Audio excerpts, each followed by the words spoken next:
Now on Toledo News this morning, Old West End Festival. After a 2-year hiatus, the day has finally arrived. I have a breakdown of the activities coming up. Plus, getting lead safe, what the city of Toledo is now doing to hold complacent property owners accountable. And coming up in your first forecast, previewing the cooler weekend Mother Nature has in store. It's Saturday, June 4th, 2022.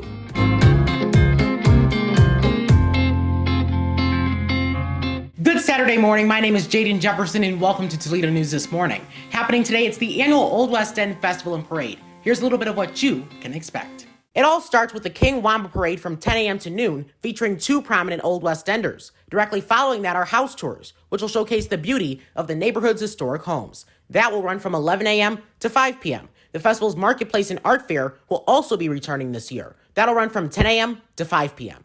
Then on Sunday, the 5K race and walk begins bright and early at 9 a.m. A kids area will be available starting at noon. There will also be plenty of activities to partake in at the Arboretum. For the full itinerary, visit ToledoOldWestEnd.com/festival. For today's Old West End Festival, expect a high in the low to mid 70s and a low in the upper 50s. So it should be a mild day here in Toledo.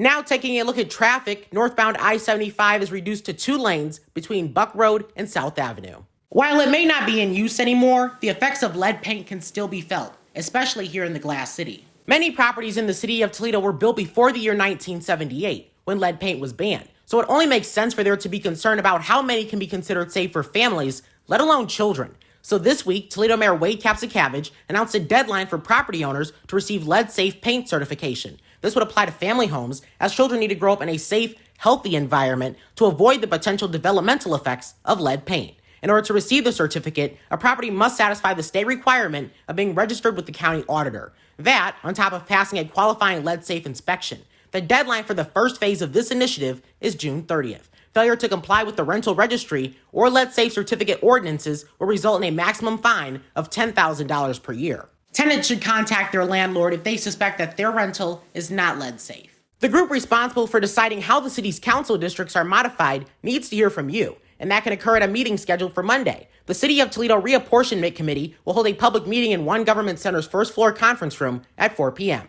You are invited to offer feedback on how new council borders are shaped around our neighborhoods. Another national honor for a local hospital.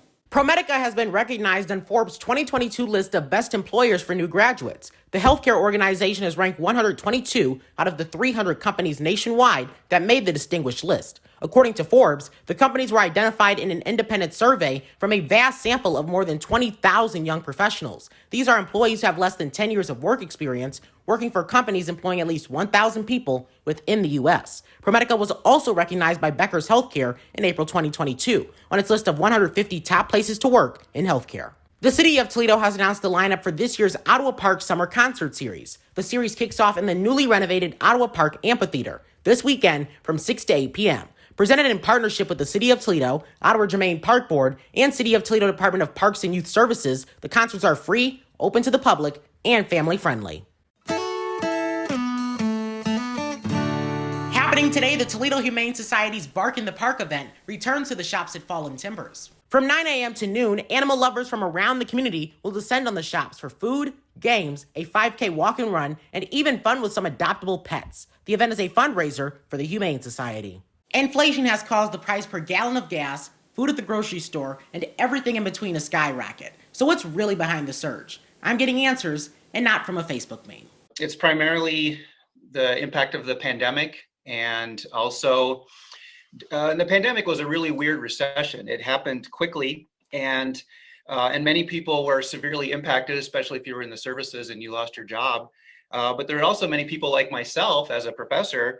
You know, my classes moved online, but my salary stayed the same, and many people had office jobs that their pay stayed the same. So we actually had increased savings where, you know, I canceled a vacation, I wasn't going out to eat.